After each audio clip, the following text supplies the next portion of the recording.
Today on the show, I went to the Australian Open and I have so many more thoughts on tennis. I played the worst video game I've ever played in my life. Plus, what the hell really went down on Jeffrey Epstein's island? All that and more on 20th Century Boy, the only show with a no refunds policy.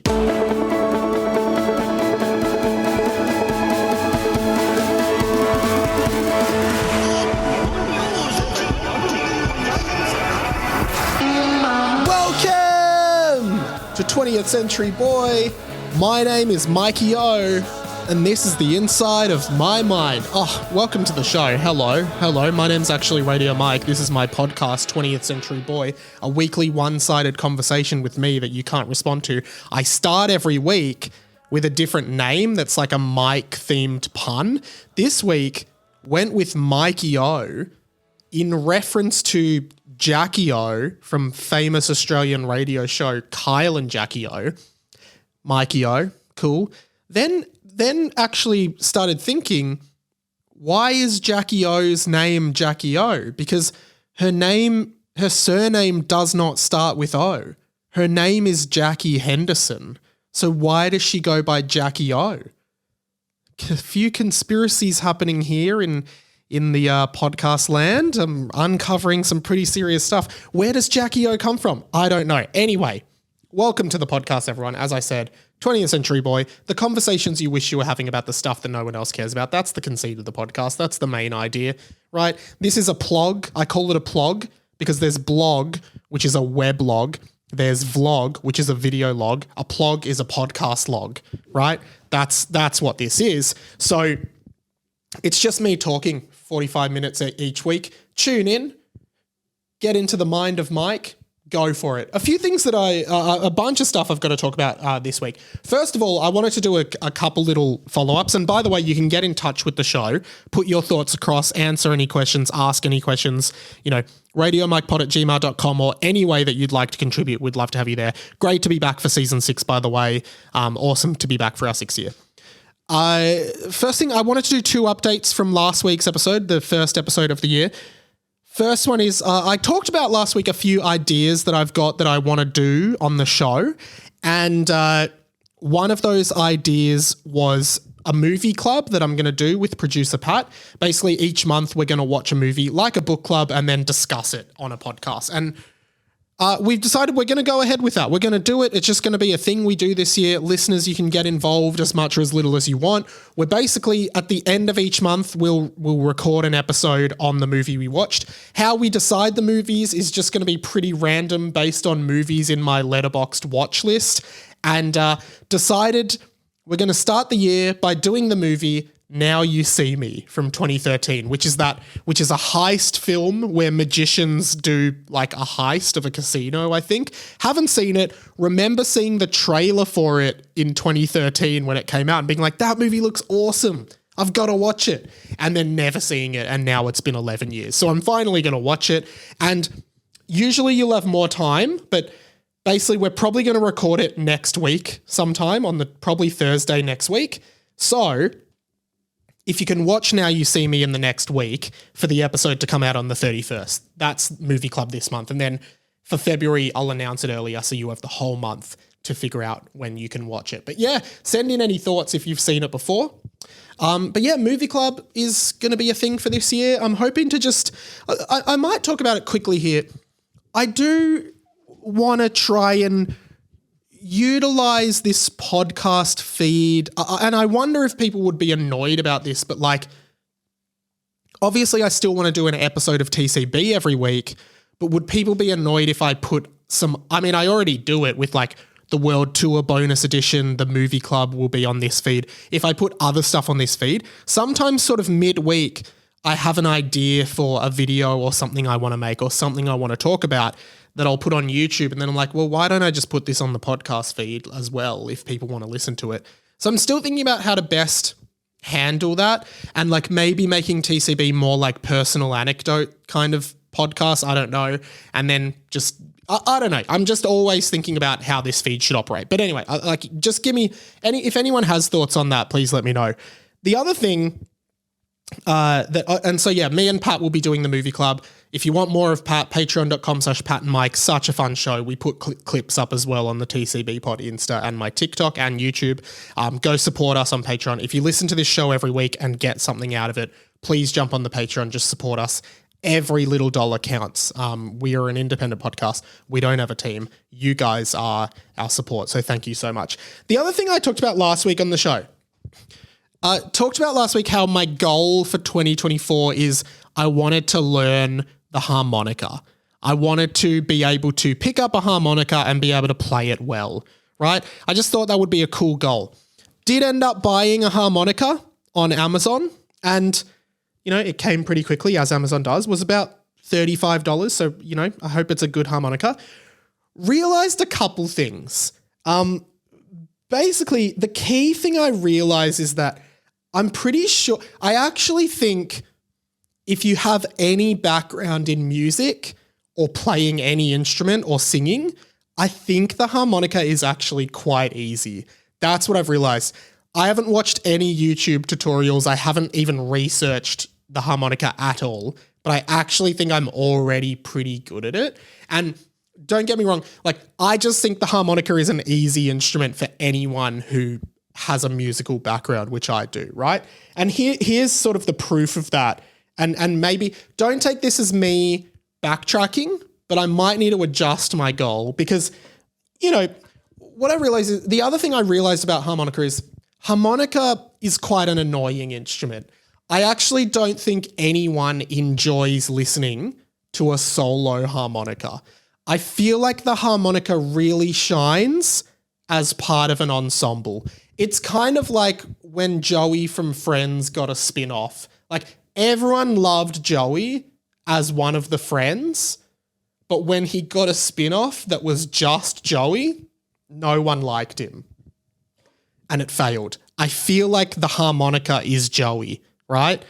The harmonica works best as an ensemble. Send in your favorite harmonica moments in songs, right? There's a lot of them. Probably the most classic, and I think I realized this is actually why I wanted to play harmonica, is, of course, Piano Man.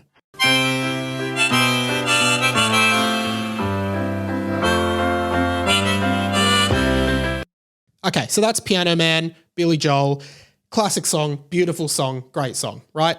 And there's harmonica there, and I genuinely took the harmonica out of the box, unboxed it, put it to my mouth, and I'm like, I wonder how easy it is to play Piano Man, the harmonica riff. Within a few seconds, I literally was able to whip this out.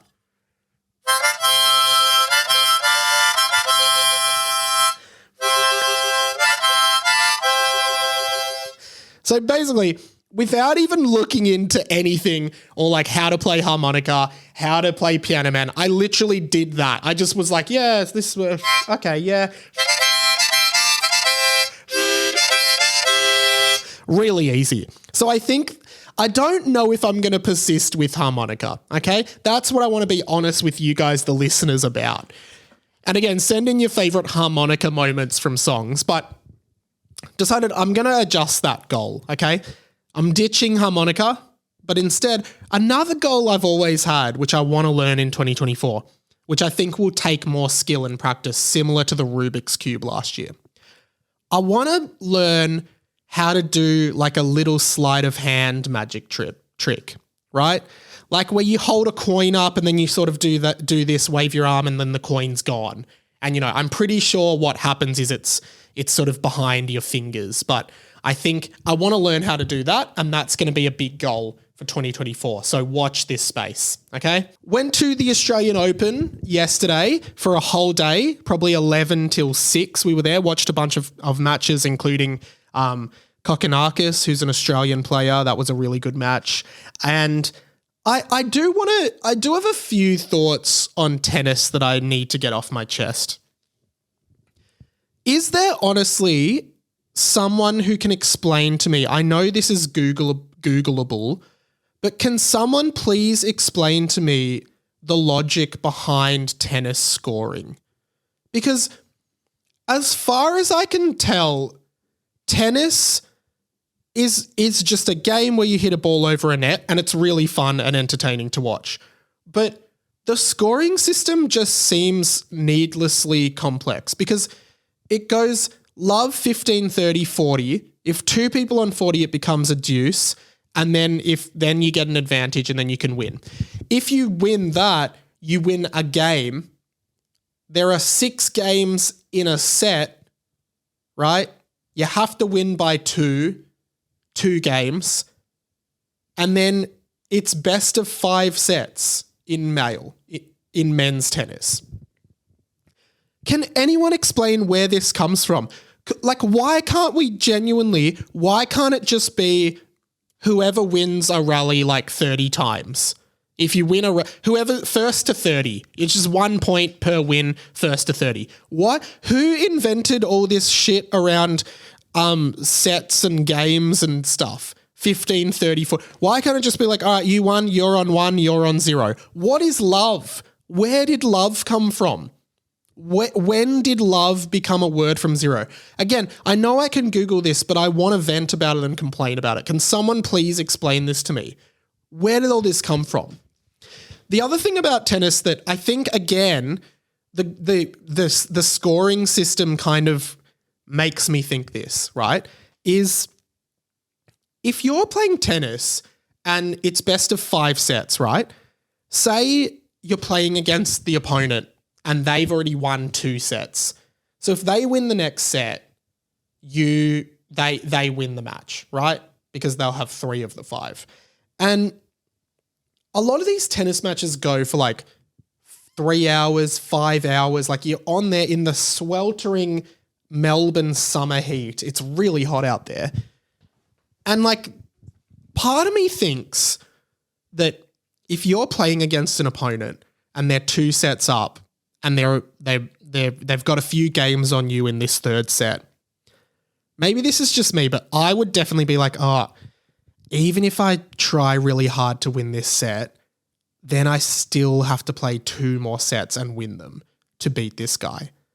Is it worth that? Or am I better off just losing the game so I don't have to keep playing, right? Because, and I think a lot of tennis players have to make that call. Like, am I going to try or am I just going to sort of let this one go? And I think you can see them, like sometimes they are having that internal conflict with themselves where they're like, maybe I'll just give it to him. And I can't imagine them being like, if I just lose now, I get to go home. Now, I said this to Claire and I think like we both were like, well, I guess like you can win like millions of dollars playing tennis. It is incredible. Like, I think I'm realizing more and more how old I am coming into my 30th year, right? When like you look at this guy, Kokkinakis, Aussie guy, who's won like, I think $27 million playing tennis. He's 2 years younger than me.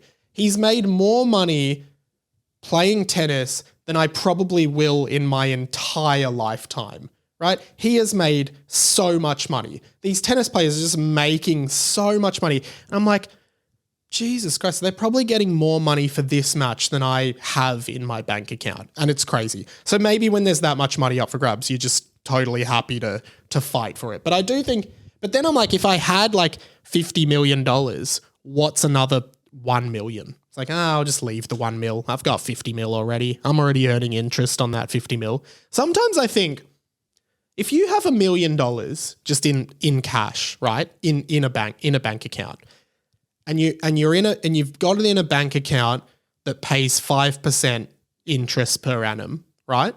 Then you're getting $50,000 a year from a bank for nothing. Like you'll get 50K interest on your $1 million on a 5%. Anyway, I don't know why I'm talking about interest rates in bank accounts, but like basically I think there's a point where if you just get to $1 million, then you're making, but I guess it's hard to make $1 million. Anyway, I wasn't intending on talking about that. The other thing I did this week, which was probably really stupid, is like, as you may have heard, if you've been listening to the World Tour bonus episodes, which I know a lot of you have, and thanks for the feedback on those. You'll know in Europe I found a new obsession with Dr. Pepper. I'm obsessed with Dr. Pepper now. I love it.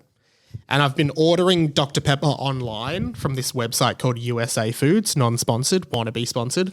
And the postal delivery guy didn't ring the doorbell, so didn't deliver it and took it to the post office. I don't have a car, so I couldn't drive to the post office to pick it up. I'm like, well, I really want my Dr. Pepper, but it's going to be really heavy because I bought like 36 cans of Dr. Pepper. It's going to be a heavy package. I don't have a car. I can't, the post office is like a 20-minute walk away. I can't carry that for a 20-minute walk. So I decided to just get a scooter, an e-scooter, and I scooted there. And then I got the box and probably did one of the most dangerous things I've ever done, but I just didn't care. I put the box on the scooter and then I knelt on the box and scooted home. And everyone was looking at me like, what is this guy doing? I was just kneeling on a really fragile, flimsy box, scooting home. This is why men live longer. This is why women live longer than men, because I don't think a woman would do that. But for me, my yearning for my Dr. Pepper was more important, was worth the risk to my safety of doing what I did. And what I did was very irresponsible, and a few people looked at me to try and communicate that it was irresponsible, but I did it anyway. And thankfully I got my Dr. Pepper home. It is in the fridge. I'm looking forward to having one later tonight, and we're all happy. But it could have ended in tragedy. Either I could have gotten hurt or the box of Dr. Pepper could have fallen and they all burst. So I am really glad that everything's okay.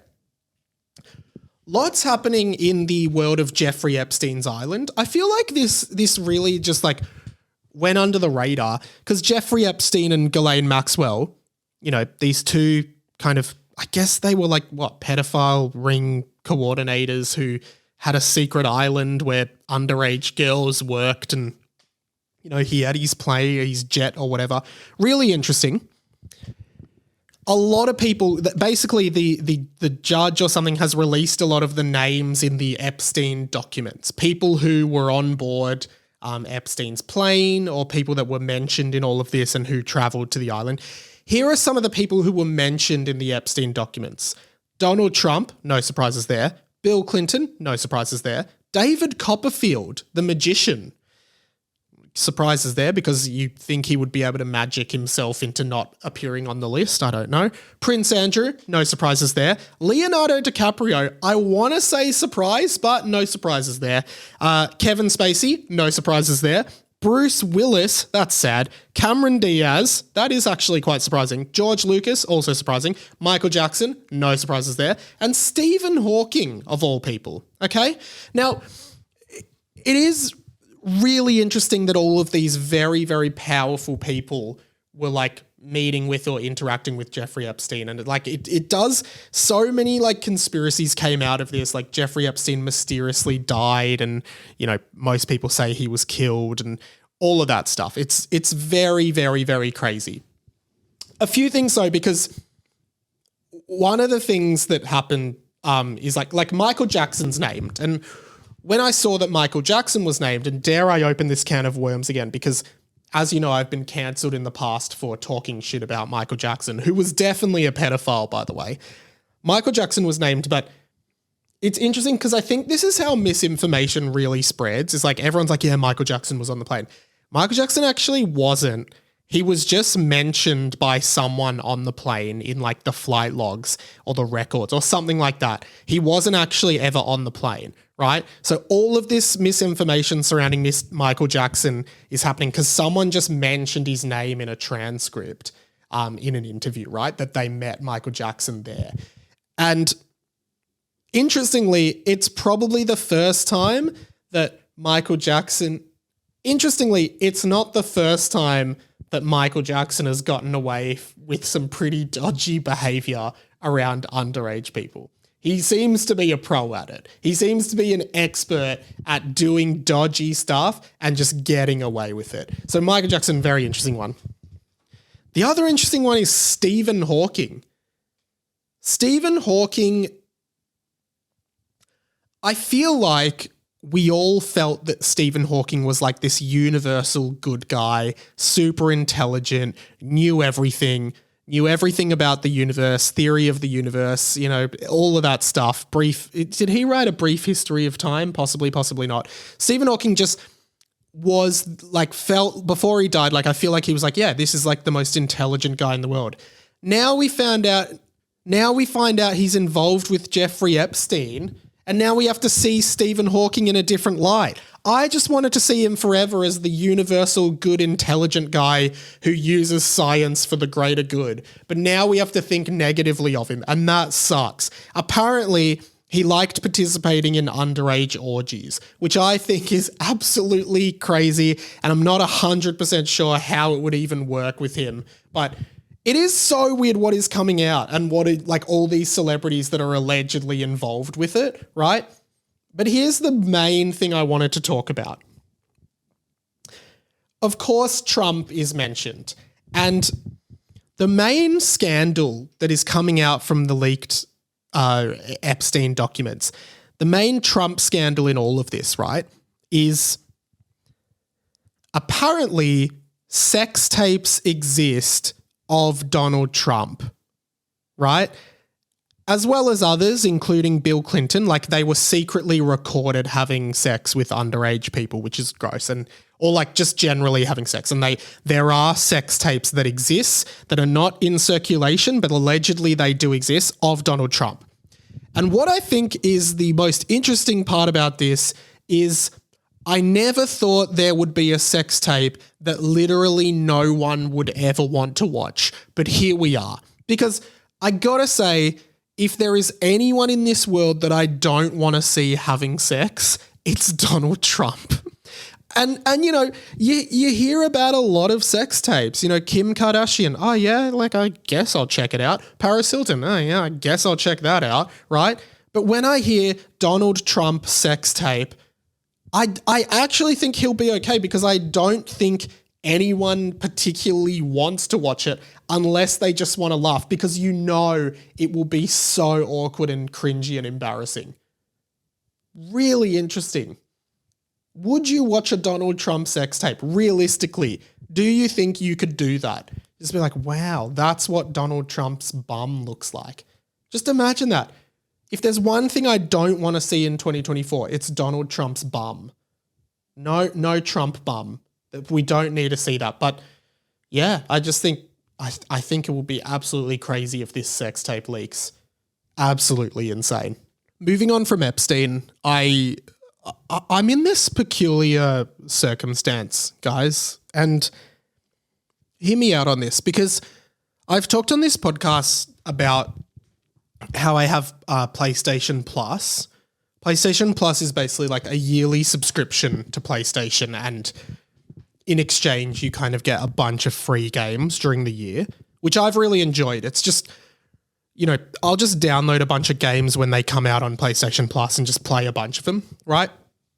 And over this time of year, basically kind of like December 20 through January 20, I reckon is my peak PlayStation playing of the year, because I just play so much PlayStation, right? Because I have more time. During the year, I'll play a bit of PlayStation, but not as many hours spent as over that period. And the other thing with me when I play PlayStation, and I actually think, the more I think about it, I think it's actually linked to mild elements of obsessive compulsive behavior that I've had all my life, is that I always really like to 100% games, which is basically where you do everything in the game. And on PlayStation, you get trophies for doing certain things in games, and you get a platinum trophy when you do everything in the game. So I've gotten a bunch of platinum trophies over the years, which is really fun.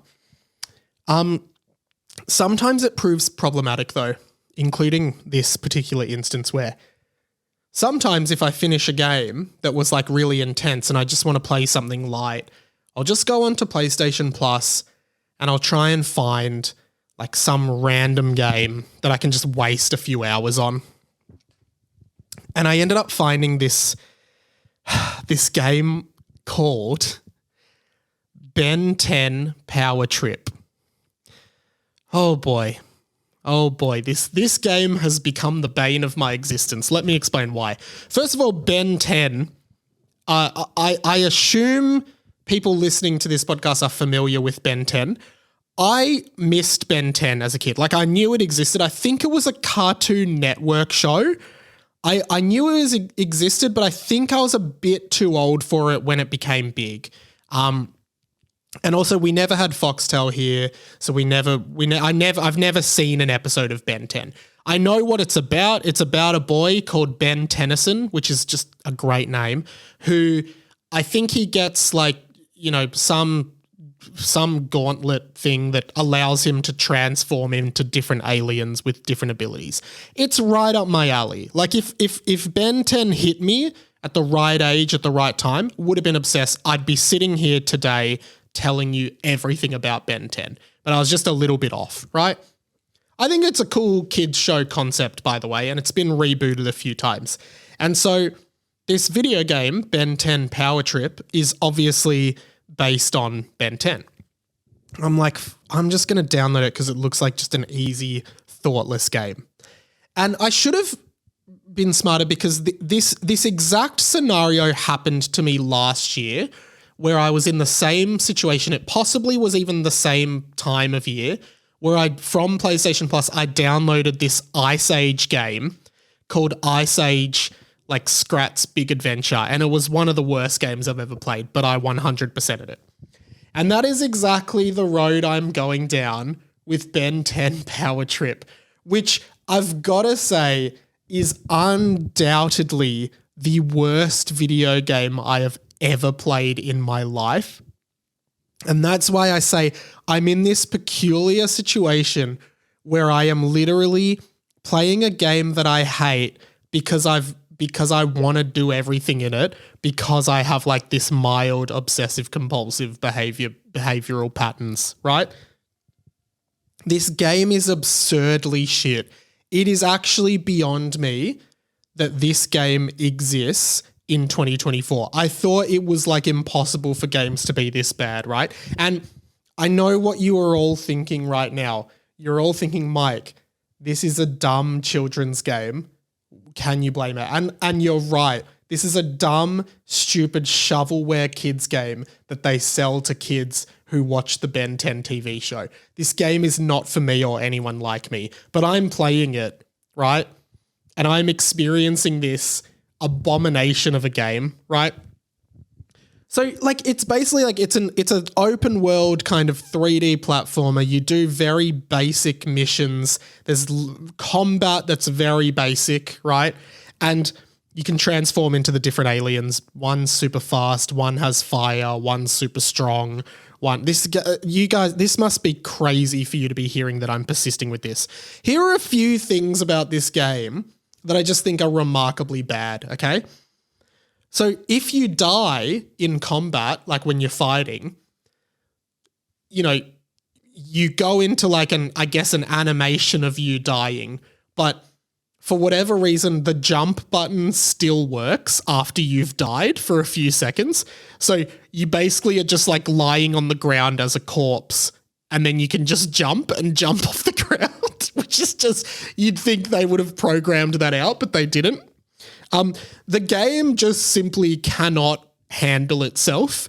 Like, I'm not even joking. It will just sometimes stop for like 8 seconds. It'll just stop. It'll just be like, nah, we just can't, whatever is happening right now, we can't load it. So we're just stopping the game for like 8 seconds until the PlayStation can load this game. It is absurd. It is crazy. You're literally like running as the super fast guy and the game just stops. And I'm sitting there playing this game where every few seconds it just freezes for 4 seconds. And I'm like, why am I playing this? Oh, because I've got to collect all the magic trinkets. Oh, I've got to collect all the records. And I'm like, why though? Right? And I'm persisting with it. There's points in the game where like you have to rescue the citizens from monsters. And it's just like, it's a random encounter where there's a random citizen just standing there and it cuts to them and it's like, help me. Monsters, help me. And then you fight the monsters and the citizen is just standing there casually, looking completely unaffected by these massive monsters that are allegedly scaring them and trying to kill them. They're just standing there watching you fight. There's no animation or fear animation or anything like that. And then you beat them. You beat the monsters and they go, wow, thank you. And then that's it. It's unbelievable how little thought went into this game. And then the other thing is, and this is a nightmare for someone like me who tries to 100% games for some reason, the map just doesn't work. Like most games, you have a mini map in the corner, right? I assume most people who listen to this sometimes play games. You got a little mini map in the corner, right? And it shows you kind of the land that you're on and any kind of key features on the map that you might want to go to. The mini map in this just shows nothing. It just shows you in the center and then literally nothing, no information. It might as well not be there. So you have to constantly pause the game to get to the proper map and then look, and then you can't even tell where you're going because the map doesn't show anything. It's literally just a green triangle in the middle that's you and then nothing else. No resemblance to an actual map. So you have to keep pausing the game. When you pause the game, apparently that's too much for the fucking game to handle. So the game basically pauses loading the pause screen for 4 seconds. So every time you want to check the map because you're lost, because the map on the screen fucking shows nothing, you have to wait 4 seconds for the game to actually load that you want to open the pause screen so you can look at the actual map. It is so bad. Right? And when you beat certain missions, you get like a stat upgrade and you can choose where you upgrade the stats. You can either do like defense, so you take less damage from enemies, attack, so you deal more damage to enemies, or luck, so enemies drop more money, I think. And I just maxed out attack. I beat the last boss by touching him like 3 times. 3 times. It's just like the worst game I have ever played. Again, I know that it is a children's game that is not meant for me. It's meant for kids, but I still think it's pathetic. And the other thing is like, there's certain points where like it wants you, like platforming challenges, right? Where it wants you to transform into one of the aliens who has a certain ability that can let you cross the thing. But what I realize is the super fast alien, he can make pretty much any jump because you get a speed boost and you can make any jump, right? So you never need a and I'm still going with it. I'm still persisting with this game. Oh God, hopefully by next week, I will have finished Ben 10. Okay, moving forward. So much stuff, guys, so much stuff this week. The other thing I wanted to talk about, and again, maybe this is the least relatable podcast on the planet, but you know, that's the point of this. It's just me, guys. This is a podcast about me. For whatever reason, and this does tend to happen every 12 to 18 months or so, I'm getting back into Yu-Gi-Oh. It's time to duel! I'm getting back into Yu-Gi-Oh for some reason. No, I'm not really. I think just like, it's just me. Like sometimes I'll just see something from my past and be like, oh, now I just want to watch that. So now I've just been watching like random and then somehow Yu-Gi-Oh is like now my TikTok algorithm. So every TikTok I get is like, brand new Yu-Gi-Oh cards. Look at these Yu-Gi-Oh cards.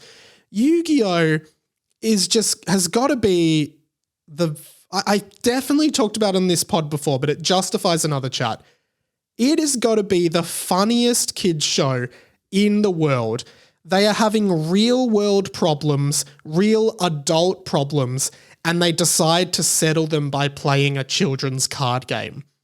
And sometimes they're like, if I beat you in this children's card game, you die. And if you beat me, I die. And they're like, bring it on, right? It's crazy. You know, they play this card game, the Duel Monsters card game. Anyway, so the other night I decided to watch Yu-Gi-Oh! The movie, The Pyramid of Light. Why did I do this? I'm not sure. I just was like, I want to watch this. And my my experience with Yu-Gi-Oh! The movie is a really long experience, right?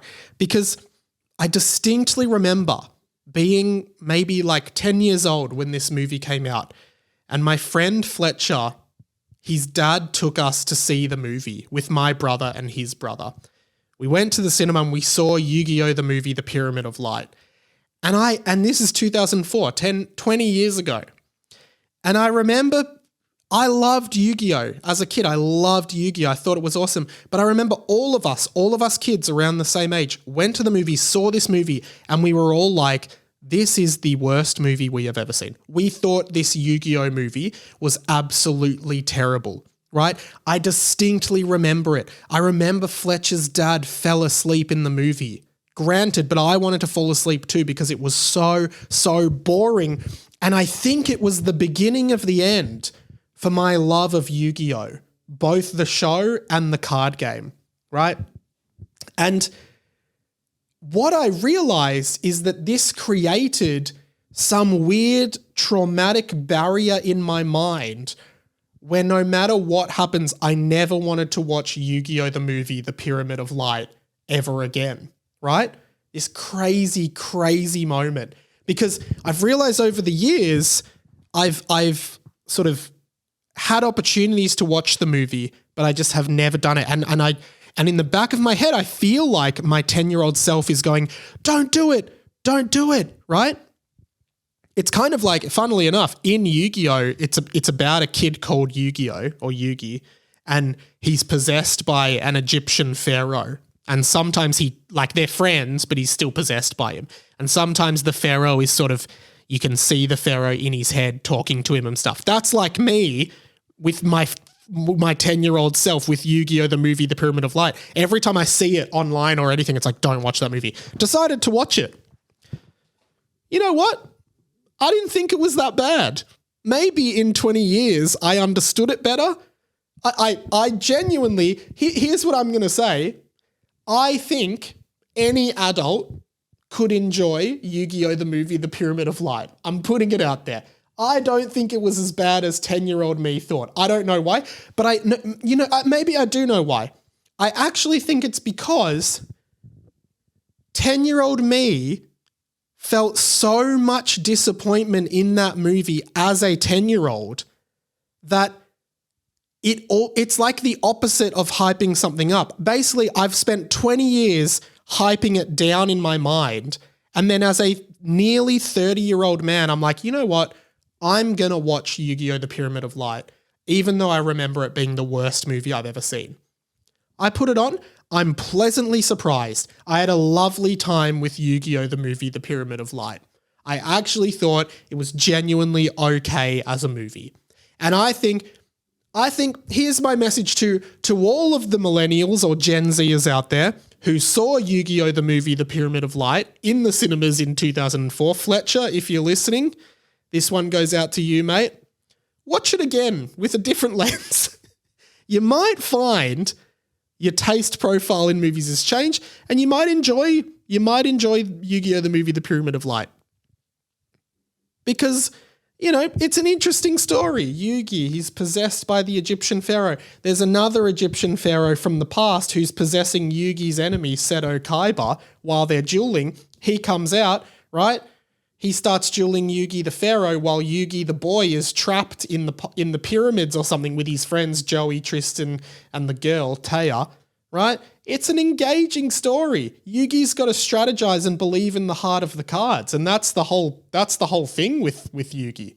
That's the whole thing. Believe in the heart of the Anyway, I'll leave it for you guys to decide if you actually want to watch it or not. But I do think you will get a lot out of watching Yu-Gi-Oh! The movie, The Pyramid of Light. So I had to talk about it today. I might leave it there for today, but again, go to the YouTube channel because I'm going to be putting more videos during the week. Of course, I put videos from these pod, but I'm going to make more YouTube designed videos, I suppose. Let's finish off by doing one of these. The plug.